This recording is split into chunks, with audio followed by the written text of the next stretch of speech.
Friends, দেখুন আজকে lunch থালি হচ্ছে ভাত, যথারীতি ভাত, আর এটা হচ্ছে ঘি।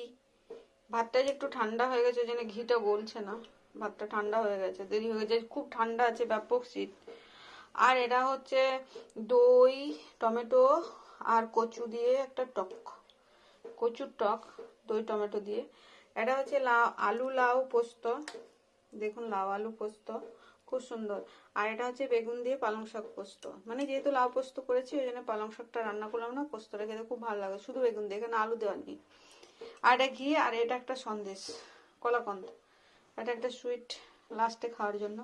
আর এটা ডাল বানাইনি, যেহেতু ঘি করেছি ওই জন্য ঘি, শুকনো শুকনো ভাত, এটা ডাল করিনি, ডাল রাত্রে হবে, রুটি ডাল।